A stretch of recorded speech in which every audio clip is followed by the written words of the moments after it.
Selamat pagi, selamat pagi, selamat pagi. Jess, ini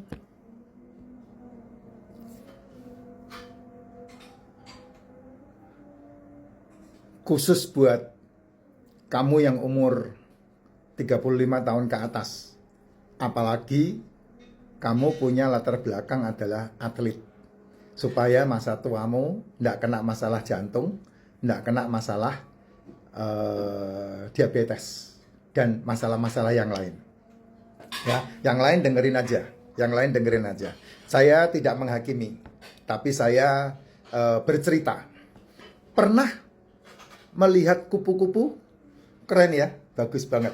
Bahkan kalau kita pergi ke Bogor ada museum kupu-kupu. Itu di mana itu? Di Kebun Raya Bogor. Wah, keren-keren. Kamu kalau lihat di situ kupu-kupunya itu kamu akan dibuat takjub. Wow, amazing. Kenapa? Karena kamu belum pernah melihat pasti. Begitu masuk kamu akan takjub.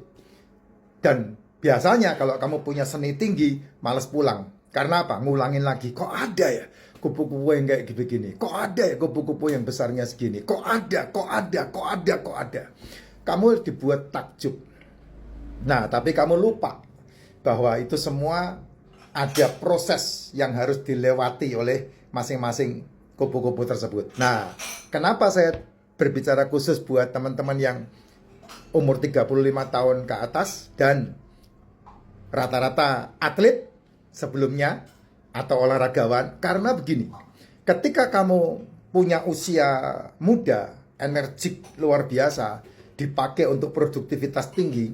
Seorang yang latihan di training center TC itu kan produktivitas tinggi, jam 4 bangun, ya, beresin kamar tidur, terus kemudian olahraga fisik, lari keliling lapangan bola, lari keliling alun-alun, lari keliling kota, itu kan TC kan seperti itu.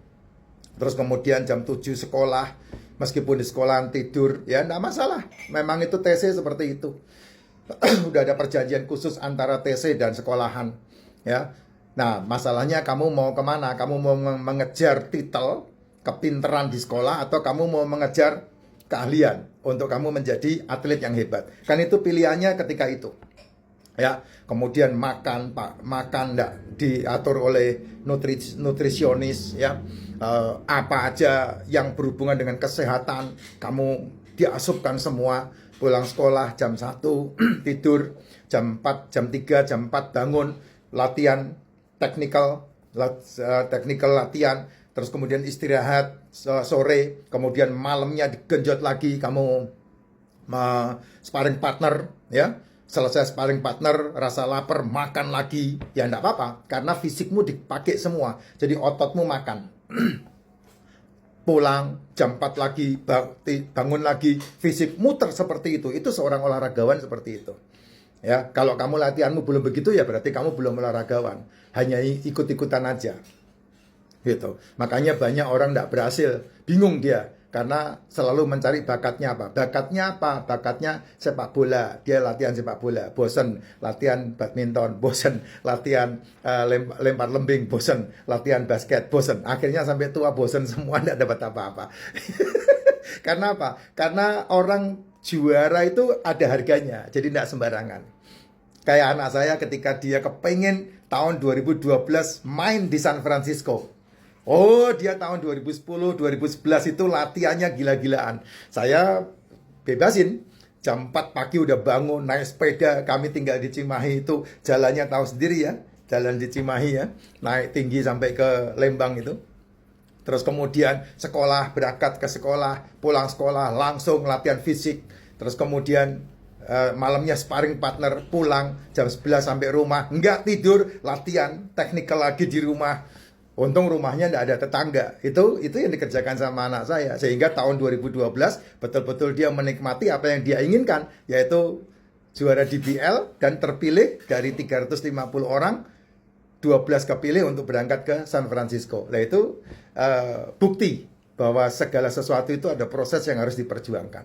Nah, kenapa saya gambarkan seperti kupu-kupu? Pak, Bu, Tante, Om, Tulang. Berapa usia ulat? Usia ulat itulah yang akan membentuk kupu-kupu tersebut. Jadi ulat itu kan Itu kuburan itu. Kok kuburan? Apa itu namanya itu? Yang nyanyi persahabatan bagai kepompong dari ulat menjadi kupu-kupu. Nah, kehidupan ulat ya Jess, kehidupan ulat itu kayak ini nih, kayak atlet-atlet tadi itu. Ya, dia bekerja, dia berjalan, dia kemana-kemana. Semua daun dihabiskan sama dia. Makan terus, makan terus, makan terus, makan terus. Itu kehidupan ulat. Sampai badannya gede, tergantung kupu-kupunya jenis apa. Ya, dihabiskan semua daun. Itulah ulat.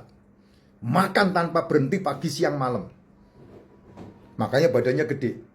Tapi yang luar biasa adalah ketika saatnya, maka dia mengunci ujung kepalanya dia itu, di moncongnya dia itu, dengan membuat seperti sarang laba-laba, ikatan, ya serat, yang nempel di daun, yang nempel di pohon, ranting pohon, dia ikat itu, ya sampai kuat ikatan itu, dan dia harus menunggu kurang lebih sekitar 10-15 hari tanpa makan.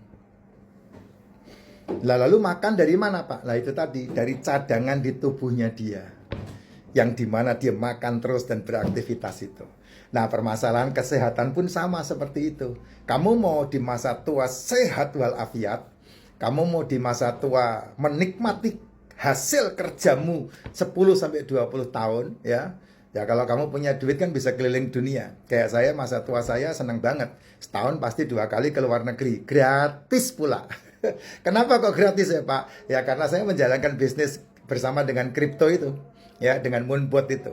Sehingga setiap tahun, kayak tahun kemarin, saya dapat tiket gratis ke Thailand sama ke Eropa.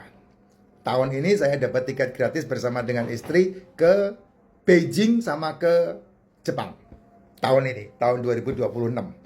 Nah itu dia. Sehingga kamu bisa menikmati hasilnya. Kalau enggak ya walau alam, kamu bisa cari kerja lagi. Dan kesehatan kamu semakin menurun, kamu enggak bisa menikmati hidup. Nah, tahu ketika ulat itu sudah mengunci mulutnya di serat yang dia tempelkan ke ranting dan daun itu, maka dia harus nunggu 10-15 hari. Dan dari dalam tubuhnya, dari dalam tubuh ulat tersebut pecah, keluar dari bawah, mecah ke atas, dan kulit awalnya menggulung ke atas dan ngumpul di ujung yang diikatkan di daun tadi, dan dia keluar menjadi kupu-kupu. Nah itulah transformasi yang terjadi ketika kita melihat alam semesta di sekeliling kita, yang sebetulnya kita bisa belajar banget untuk melihat transformasi tersebut. Baterai saya mau habis, bentar saya cas kalian ya. Transformasi tersebut. Nah kalau kamu memperhatikan transformasi tersebut, maka kamu bisa melihat kekuatan itu ada dalam dirimu juga. Tergantung kamu mau menikmati itu atau tidak. Kalau tidak, ya monggo silakan makanlah sesuai dengan keinginanmu, seperti nasihat-nasihat untuk memfarmasi kamu 3 kali sehari makan. Monggo silakan, enggak masalah, itu kan mulut-mulutmu. Ya, kerongkonganmu, lambung-lambungmu, usus-ususmu, ya, debul-debulmu, itu saya enggak ikut campur. Tapi kalau kamu mau sehat, kamu dengarkan apa yang saya sudah sering ngomong. Tidak sarapan itu adalah sarapan yang terbaik.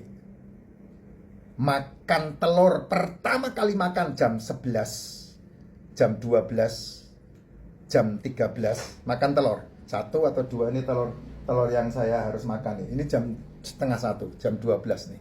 Ini telurnya nih. Saya makan 5 hari ini. Ya. Makan telur.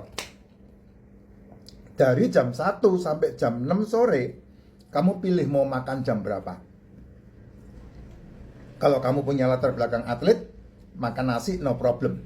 Makanlah di antara jam 1 sampai jam 6 sore, ambillah waktu makan jam 4 atau jam 5. Makan sedikit nasi, 2 sendok udah cukup. Banyakin telurnya, ikannya, dagingnya, seafoodnya, lauk pauknya. Sayur boleh, tapi cara makannya, lauk pauknya habiskan dulu, sayurnya habiskan, baru nasinya. Sehingga nasi bisa di skip, tidak dimakan. Itu jauh lebih sehat ketimbang kamu berusaha mengenyangkan tubuhmu hanya dengan sepiring nasi. Skip. Beneran. Beneran, itu beneran kamu boleh cek. Dan yang ketiga, tidak makan malam. Stop makan malam. Jam 7 sampai besok jam 11 lagi tidak makan malam. Tapi minum. Nah, itu.